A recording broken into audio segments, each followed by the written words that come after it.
Welcome to Old Testament Stories Abridged. This episode, we will be starting off with our friend Abram, who is a long descendant of Noah, like really long. Noah would be Abram's great, great, great, great, great, great, great grandfather.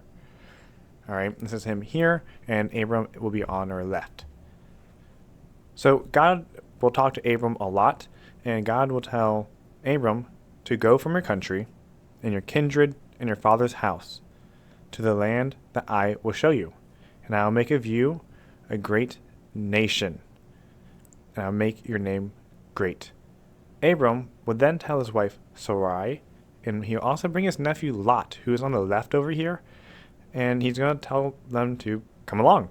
All right, so again, Lot will be on the left, and Sarai, Abram's wife, will be in the middle.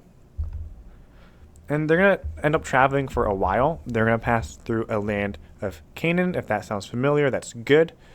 And Abram will stop on a mountain at Shechem. This is a place where the Canaanites also occupied.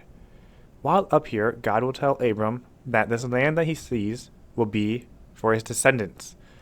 And with this, Abram will make an altar to the Lord to honor him. Now, due to a famine in the land, Abram and Sarai and Lot, they will travel down to Egypt, for their harvest was very plentiful down there. But upon getting there, Abram will tell his wife Sarai, I know that you are a woman beautiful to behold, and when the Egyptians see you, they'll see that you are my wife, and they'll kill me, and they'll spare you. Say that you're my sister, so that they will fare well with me and spare me. With this, I think Abram uses a lot of husband oral for this, but that's just my 2 cents. But when they come to Egypt, they'll see the Pharaoh, and Abram and Sarai will not claim to be husband and wife. So the Pharaoh will end up trying to raise Sarai up. So this is the Pharaoh. This is what I imagine what the Pharaoh will be doing, trying to raise Sarai up. Whilst doing this, though, God will not be happy with the Pharaoh at all. All right, he will actually be mad at the Pharaoh. He's going to curse the Pharaoh and his whole household because of this transgression.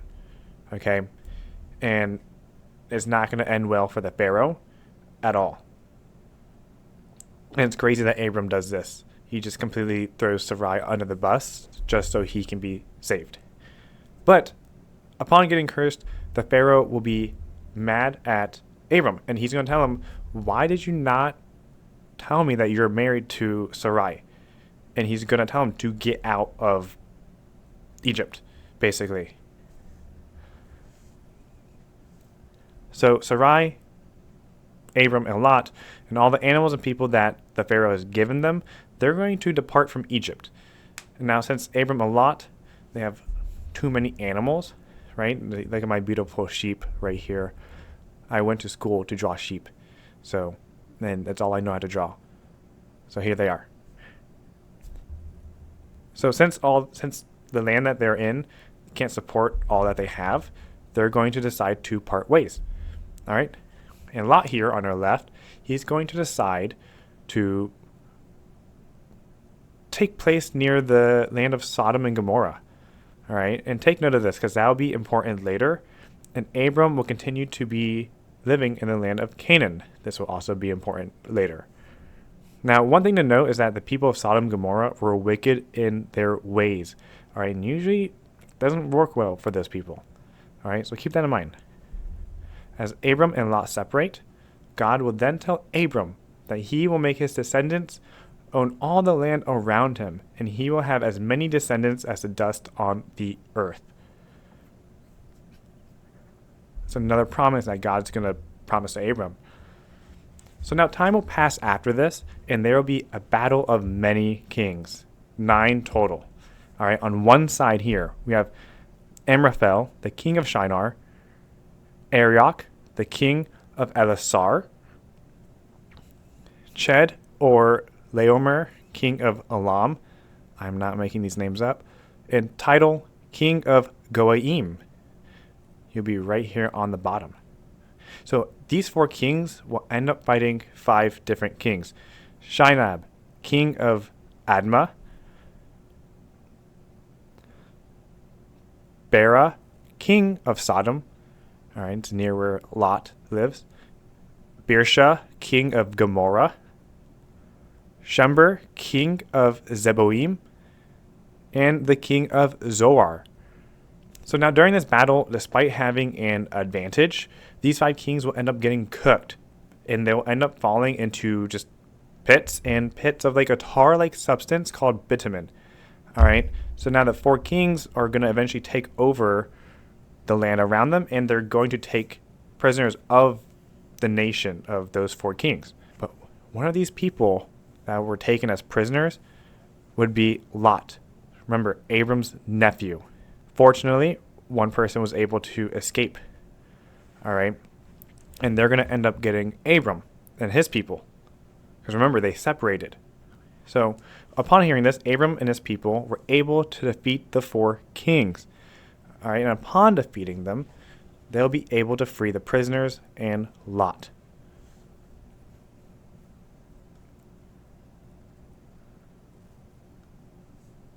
After this, a very mysterious person will appear out of nowhere, and he'll only appear once, with his name only being mentioned 10 times in the Bible.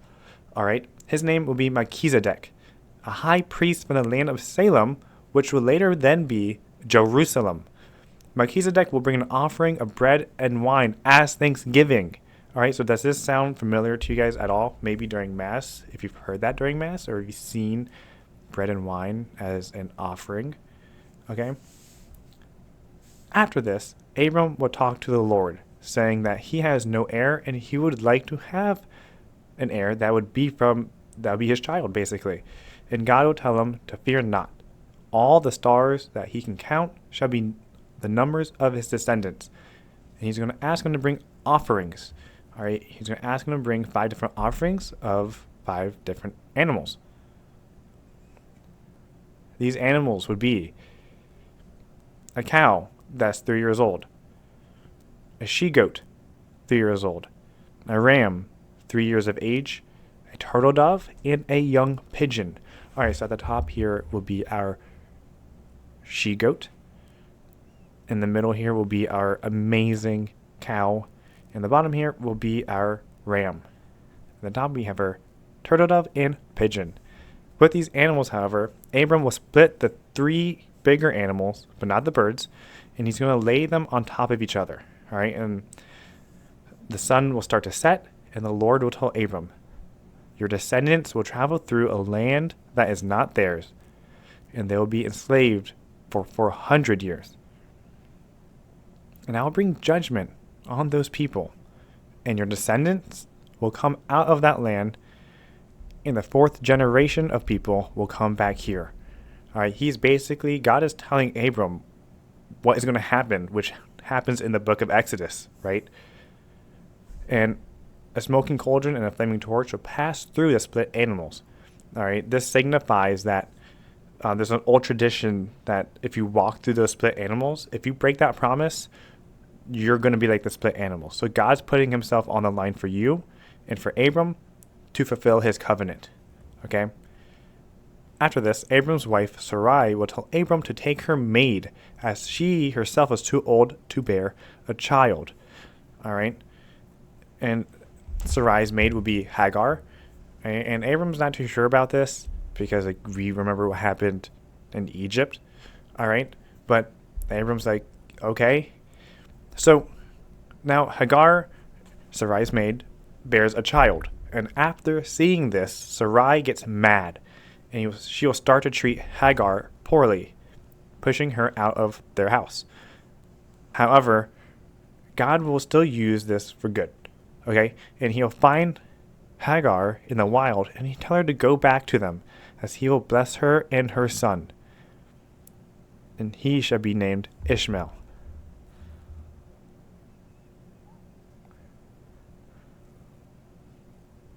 God will then again also find Abram, and he'll talk to him, making a covenant with him. All right. This is where this name changes, okay? His name is now going to be Abraham. And now his wife Sarai will now be named Sarah. God will also tell him that he'll make a multitude of nations, and his son will then be named Isaac. So now God is saying that he'll have a multitude of nations. This will foreshadow a lot of what happens and what will happen in the Old Testament. After this, the Lord will appear to Abraham, not just talk to him, he'll appear, as Abraham will see three men appear almost like angels, all right? And he and Sarah will treat them well with bread and water, okay? So these are almost kind of like angels in a way, and this is how I envision these three men to look like. As the three men and Abraham eat under the tree, they will continue to tell Abraham that they will have a son, okay? And after this conversation with the men who appear to be from God, they'll look over the wicked people and cities of Sodom and Gomorrah. This is where we will leave off for this episode. Thank you so much for watching Old Testament Stories Abridged. Stay tuned to see what happens to the wicked people of Sodom and Gomorrah. Have a great day.